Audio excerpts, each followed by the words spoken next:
Hay nombres que duelen cuando los pronunciamos, pero luego está uno que no te imaginas de lo que fue capaz. Te hace creer que lo conoces, sonríe, te da la mano y cuando baja la guardia se convierte en tu peor pesadilla. Si crees que sabes todo lo que pasó con Ted Bundy, quédate hasta el final, porque lo que verás no es lo que esperabas. El tipo de hombre que todos querían cerca, hasta que descubrieron que él era el lobo. Ted Bundy fue el asesino que reescribió el manual del mal. Tenía encanto, sonrisa, inteligencia y un instinto asesino que nadie vio venir. Hoy, en Equilibrio Inestable Podcast, vamos a sumergirnos en la mente, los crímenes, las fugas y el juicio de este caso real. El caso de Ted Bundy. Prepárate, no será cómodo, pero es necesario.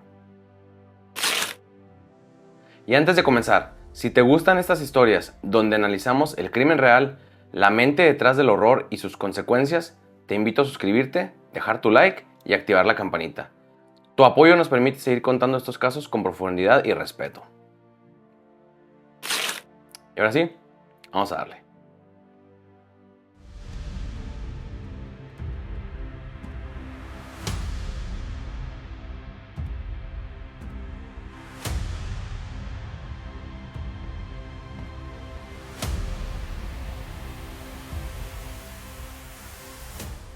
Theodore Robert Bundy nació el 24 de noviembre de 1946 en Burlington, Vermont. Su madre, Louise Cowell, lo tuvo fuera del matrimonio en un contexto donde esto se ocultaba. Y para evitar el estigma, Ted creció creyendo que sus abuelos eran sus padres y que su madre era su hermana mayor. Una mentira desde el origen. Su infancia estuvo marcada por dos realidades. Por un lado, apariencia de normalidad, por otro, silencios, miradas extrañas y curiosidad mórbida. Se describe que era un niño observador, distante, que prefería ver antes que participar. Esa desconexión temprana será la fisura por donde entraría lo más oscuro. Cuando la familia se mudó a Washington y Louise se casó con John Bundy, Ted nunca aceptó al padrastro como padre. Hablaba poco, sonreía menos y se refugió en su propia soledad. Lo que parecía un chico tranquilo ya estaba observando y sintiendo su poder de otro modo.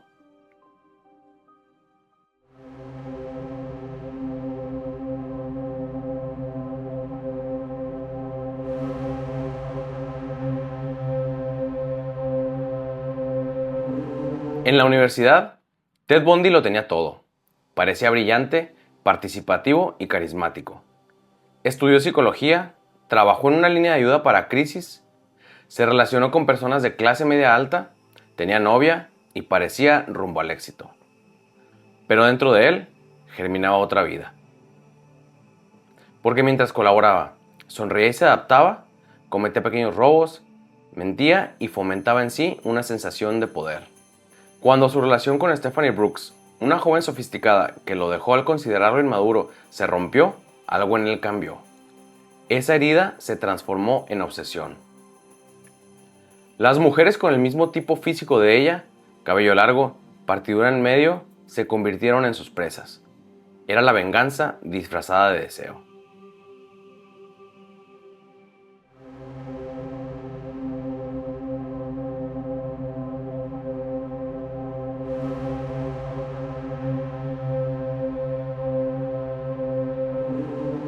Fue a mediados de los años 70 cuando la desaparición de jóvenes comenzó a alarmar.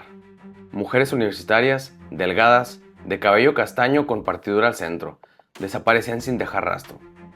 Bundy fingía un yeso, usaba muletas, pedía ayuda para cargar algo y cuando la víctima confiaba, todo cambiaba. El Volkswagen Beetle color café se volvió su trampa móvil.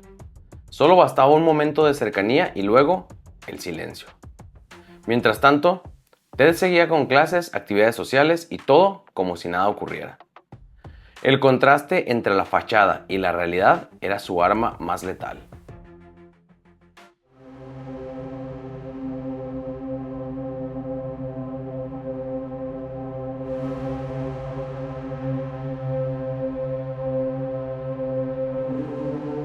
Los estados de Washington, Oregon, Utah y Colorado empezaron a notar patrones.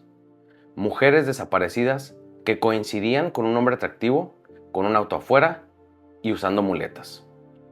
La policía, sin embargo, tardó en conectar los puntos. Bundy era demasiado normal para que lo vieran como un monstruo. Incluso gente cercana lo denunció como sospechoso, pero no lo arrestaron. Mientras tanto, él seguía matando e incluso regresaba a los lugares donde abandonaba cuerpos porque ver el efecto de su crimen lo alimentaba.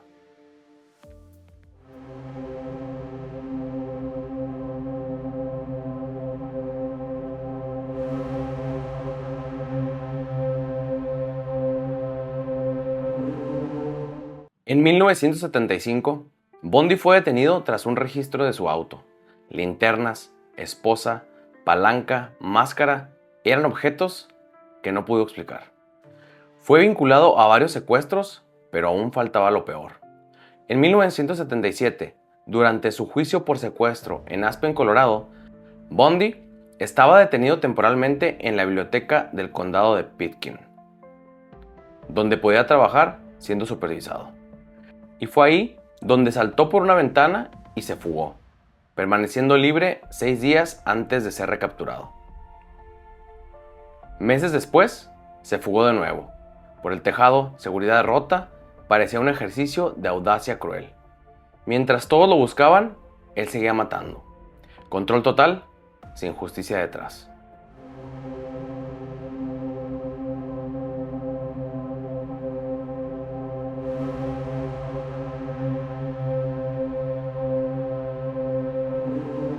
En 1978, Bundy llegó a Florida con un nombre falso. Entró a la hermandad Chi Omega de la Universidad Estatal de Florida, irrumpió en la madrugada, atacó a 4 jóvenes que dormían, de las cuales 2 murieron. Días después, secuestró a una niña de 12 años, Kimberly Leach, que se convertía en su última víctima conocida. El tipo de casa ya no era campus ni universidad, era la misma ciudad, mientras el monstruo seguía en movimiento.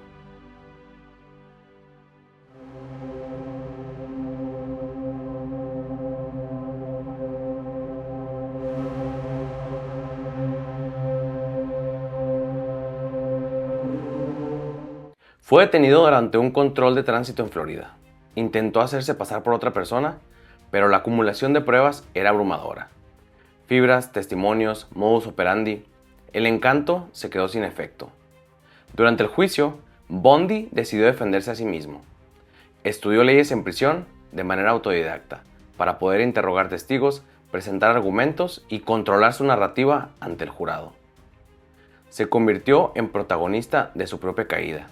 Vestía traje, se dirige al jurado, posaba para las cámaras. Era el asesino dirigiendo su propio espectáculo. El juicio fue uno de los primeros en Estados Unidos transmitidos a nivel nacional. Millones lo vieron. Pero detrás del show, los números provocaban escalofrío. Bundy confesó la noche antes de su ejecución haber asesinado al menos 30 mujeres jóvenes entre 1974 y 1978. Algunos expertos estiman que podían haber sido 50, 75 o incluso cerca de 100 víctimas. Fue sentenciado a muerte por los asesinatos de estudiantes de la fraternidad Chi Omega y por el crimen de Kimberly Leach. El impacto que él causó fue brutal. Terror en múltiples estados, universidades paralizadas, familias destruidas. El sistema ha indicado que Bundy representa lo que en criminología llaman una figura oscura del crimen. Alguien que operaba mucho más de lo que se documentó. Durante el juicio, Bundy sonreía, se acomodaba frente a las cámaras, firmaba autógrafos y todo esto lo hacía mientras las familias de las víctimas sufrían en silencio. Era la escena perfecta del mal moderno.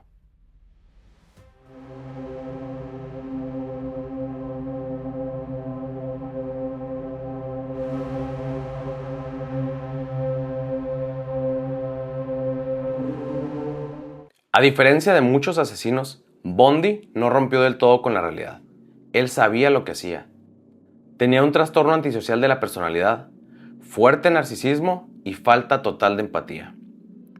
Para él, las mujeres no eran personas, eran objetos que podía manipular, controlar y destruir. Durante entrevistas dijo cosas que helaban la sangre. Frases como, no estoy loco, solo soy diferente. O, no mataba por odio, lo hacía porque podía.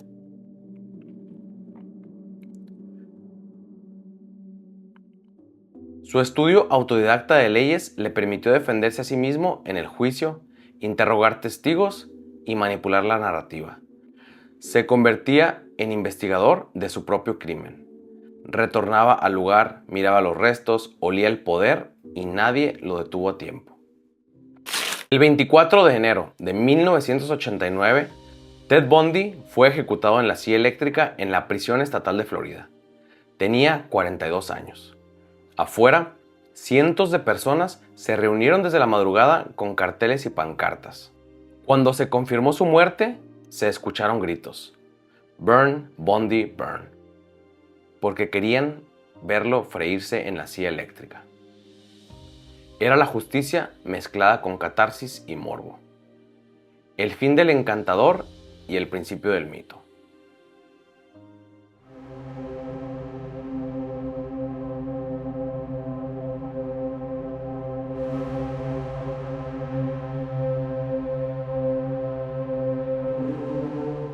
Ted Bundy no solo asesinó, nos enseñó que el peligro no siempre tiene cara de monstruo. A veces se presenta con traje, corbata y sonrisa. Su historia es un espejo incómodo. Muestra cómo la manipulación, la soledad, el narcisismo y la desconexión emocional pueden dar lugar a algo aterrador. Y que muchas veces el sistema, la sociedad, los silencios permiten que esto crezca. Porque Bundy no era un loco aislado. Era uno que sabía que nadie lo vería como tal, como lo que era. Y lo peor es que funcionó. Y hay algo que debes recordar. El peligro no siempre grita. A veces te pide ayuda con una sonrisa y usando muletas. Y gracias por acompañarme en este episodio de Equilibrio Inestable Podcast. Si te gustó esta historia y quieres más, suscríbete, comparte y déjame tus comentarios. No olvides seguirnos en redes sociales. Estamos en YouTube, Instagram y Facebook como @Equilibrio Inestable Podcast y en X como @Equilibrio Inpod. Y también nos puedes encontrar en Spotify y iHeartRadio.